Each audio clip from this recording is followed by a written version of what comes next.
Most men, even men who have been in intimate relationships for decades, have a significant blind spot when it comes to understanding what their partner is actually experiencing at the most intimate moments of their time together. Not because they do not care. Most men care enormously about their partner's experience, but because nobody has ever sat them down and explained clearly and clinically what is actually happening in a woman's body and mind during intimacy, and specifically during the moment of penetration and what follows it. That blind spot has consequences. Not dramatic ones usually, but quiet, cumulative ones. A gap that develops over time between what a man thinks is happening for his partner and what is actually happening. A series of small misalignments in pace, attention, and presence that reduce the quality of an intimate experience that could have been genuinely profound for both people. Today, I am closing that gap. I'm going to walk you through what is actually happening in your partner's body and mind during the moments of intimate connection. The physiological changes, the neurochemical shifts, the psychological dimensions of vulnerability and trust, and what she is genuinely experiencing in those moments that she may never have found quite the right language to describe. And I am going to tell you clearly and practically what understanding all of this means for how you show up in your intimate relationship. I am Dr. Julia Rouse, a men's sex therapist with over a decade of experience working with different couples and helping men regain their sexual health and strength back. Before we get into the content, please subscribe to this channel and turn on your notifications if you have not already. Every week, I publish clinically grounded, genuinely useful content on men's sexual and relational health. Share this video with a man who deserves to have this understanding. And now, let us begin. What is happening in her body before penetration and why this determines everything? To understand what a woman experiences during penetration, you first need to understand the physiological state her body needs to be in for that experience to be what it is capable of being. Because penetration experienced in a body that is fully and properly aroused is a qualitatively different experience from penetration experienced in a body that is not. And the difference is not subtle. Female arousal is a process that unfolds over time in a specific physiological sequence. It cannot be rushed without consequences. And understanding this sequence is the most important clinical knowledge a man over 60 can have about his partner's sexual experience. The process begins in the brain. Arousal is initiated by the nervous system in response to psychological, emotional, or physical stimulation, or some combination of all three. When arousal begins, the parasympathetic branch of the autonomic nervous system activates and drives increased blood flow to the pelvic region. This vascular response is the engine of everything that follows. As blood flow to the pelvic region increases, the clitoral complex, which includes not just the small external glands, but the full internal structure of crura and vestibular bulbs that extend along the vaginal canal, becomes engorged with blood. This engorgement increases the sensitivity of every nerve ending in the region dramatically. The vestibular bulbs, which lie on either side of the vaginal opening and along the vaginal walls, expand and create a narrowing and heightening of sensation at the vaginal entrance. The vaginal walls begin producing lubrication through a process called transudate, where fluid is pushed through the vaginal walls by the increased blood pressure in the surrounding pelvic vascule. Adequate lubrication is both a sign of arousal and a functional requirement for comfortable and pleasurable penetration. Simultaneously, a process called vaginal tenting occurs. The upper portion of the vaginal canal lengthens and expands, increasing the total internal depth and creating space. The cervix, which sits at the upper end of the vaginal canal, lifts away from the vaginal opening as the uterus rises slightly within the pelvis. This tenting effect is essential because without it, deep penetration will cause the penis to contact the cervix directly, which for most women is uncomfortable to genuinely painful. The pelvic floor muscles, which in their resting state maintain a degree of tonic contraction, progressively relax as arousal deepens. This relaxation is what allows the vaginal opening to soften and widen, making penetration not just possible, but welcoming and pleasurable rather than resistant. It is worth noting that pelvic floor relaxation is not automatic or involuntary in the absence of full arousal. It requires the specific neurological conditions of deep parasympathetic activation that only genuine, unhurried arousal produces. A woman who is physically present but not psychologically safe, or who is aroused but has been rushed before the arousal process is complete, will not have fully released the pelvic floor musculature, regardless of how willing she appears externally. Her body has not yet received the internal signal that the conditions are right for full openness. This is why attentiveness to emotional safety is not merely a relational nicety, it is a physiological requirement. This entire sequence takes time, For a woman to be fully and properly aroused, meaning engorged, lubricated, tented, and pelvically relaxed, takes somewhere between 15 and 45 minutes of appropriate stimulation in most women. And this time frame tends to increase rather than decrease with age. For women in their 50s and 60s, hormonal changes associated with menopause and menopause affect the speed and completeness of this arousal process, typically requiring longer rather than shorter arousal time, and often requiring deliberate supplementation with lubricant regardless of arousal level. When penetration occurs before this physiological preparation is complete, the experience is different in every measurable way. The vaginal walls are less sensitized. The tenting has not fully occurred, meaning depth of penetration causes discomfort. The cervix has not lifted, creating a risk of painful cervical contact. The pelvic floor is not fully relaxed, making penetration itself resistant rather than welcoming. And the neurochemical state of arousal has not reached the level at which all of the signals that make the intimate experience deeply pleasurable are fully active.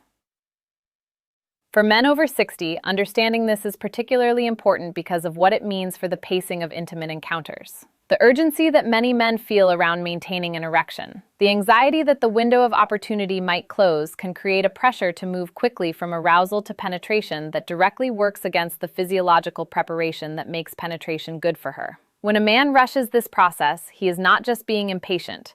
He is, without knowing it, ensuring a less satisfying experience for his partner than the same encounter could have provided with more patience and attentiveness. The practical implication is straightforward. Invest in the time. The 15 to 30 minutes of attentive, responsive foreplay that allow her body to complete the arousal process are not a preamble to the real event.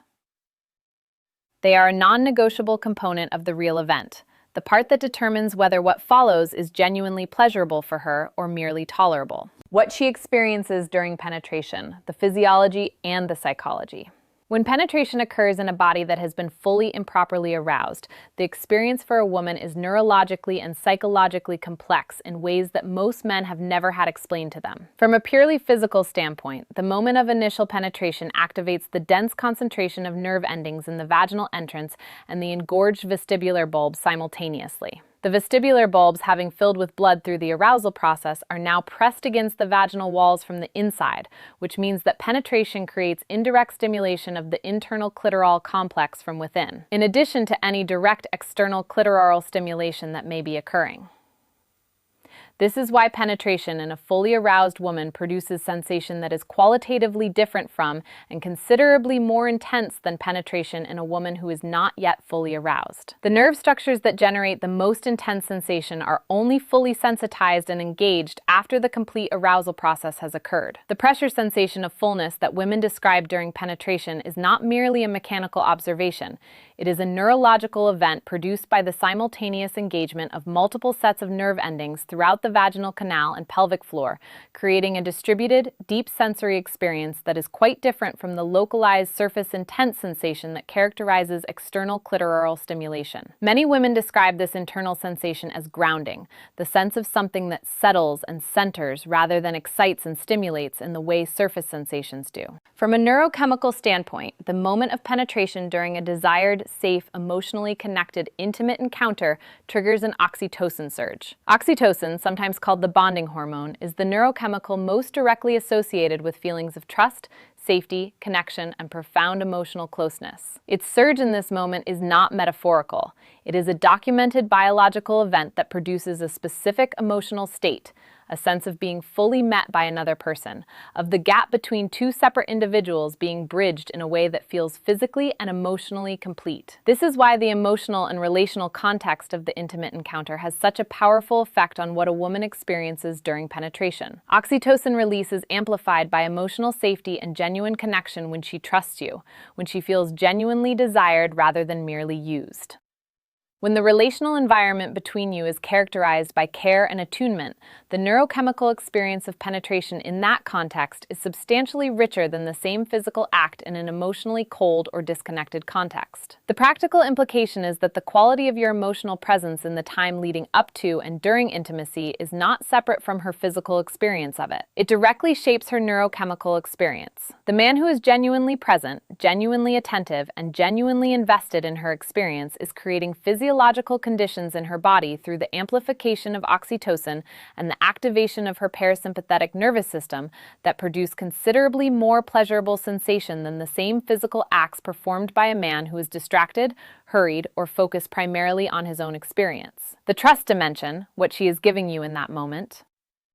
There is something about the moment of penetration that most men have never been invited to think about from her perspective, and I want to address it directly because understanding it changes how a man shows up in intimate moments in a way that nothing else quite does. The physical vulnerability of penetration, being entered by another person, requires a degree of physical and psychological openness that has no male equivalent. To allow another person to enter your body requires trust. Not just the general trust of a relationship, but the specific trust of being in a state of complete physical openness with another person who is larger and physically stronger than you. The body has to actively choose to be permeable rather than defended. The muscles of the pelvic floor, which in their natural resting state are protective and contained, have to fully release and open. This does not happen involuntarily when trust is absent. The body knows the difference. For women over 50 who often carry the additional layer of body image anxiety that accompanies the physical changes of aging, this vulnerability is more consciously present than it may have been in younger decades. She is more aware of her own body, she is more aware of how she is being seen, and the degree to which she feels genuinely and specifically desired by you in this body at this age is directly relevant to how safe it is for her nervous system to be fully open. I want to say something here that I consider one of the most important things I share with the couples I work with. The physical changes of aging in women are real, and many women in their 50s and 60s have absorbed cultural messages suggesting that those changes make them less desirable, less worthy of intimate attention, less worth seeing. When a man of this age approaches his partner with genuine, specific, expressed desire for her as she actually is, the effect on her nervous system is profound. It tells her body that it is safe to be open, that the vulnerability is not a risk but an invitation. And a body told that it is safe to be open is a body capable of experiencing pleasure that a defended, self-conscious body cannot access. When you approach this moment with genuine presence and genuine desire for her specifically, you are not just making her feel good emotionally. You are creating the neurological conditions under which her body can be fully open, fully responsive, and fully capable of experiencing the depth of pleasure that the encounter could offer. Emotional presence is not a courtesy. It is a physiological prerequisite. What she needs from you during penetration: pace, attention, and presence. Now that you understand what is happening in her body and her mind, let me translate this into practical guidance for how to be present in these moments in ways that honor and amplify her experience. The first and most important thing she needs from you is pace. Specifically, she needs initial penetration to be slow. This is not about timidity or passivity. It is about anatomy. The vestibular bulbs and the pelvic floor musculature, even when fully aroused, need the gradual progression of penetration to communicate welcome and accommodation rather than surprise and resistance. Beginning slowly, with the first entry being gentle and shallow and deepening gradually over the course of 1 to 3 minutes, gives her body the time to respond to each new increment of depth with appropriate neuromuscular relaxation and expanded arousal. Beginning too fast, regardless of how aroused she appears, compresses a process that is designed to unfold incrementally. It bypasses the gradient of sensation that makes the transition from outside to fully inside a continuous and layered experience, reducing it to a single binary event. That reduction costs both of you something. The second thing she needs is your attention to her responses.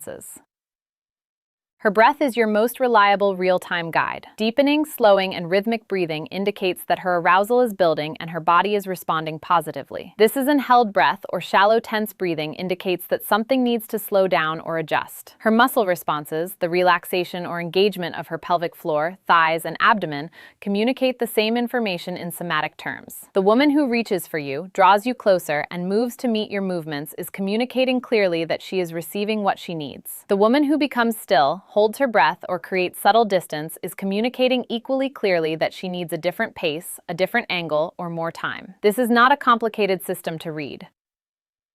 It requires only one thing: that you are actually paying attention. Not to your own sensations, not to your own performance, not to the internal monologue about whether you are doing well enough to her. To her breath, her movement, the quality of her relaxation or tension. When a man's attention is genuinely directed outward rather than inward during intimacy, he receives continuous, rich, accurate information about his partner's experience. When it is directed inward toward performance monitoring and self-evaluation, he loses access to all of that information and is essentially operating blind. Most men, particularly in the heat of the moment, are attending primarily to their own sensations. The shift toward attending primarily to her sensations and her responses is the single most impactful change most men can make in their intimate lives, and it becomes more rather than less available with age.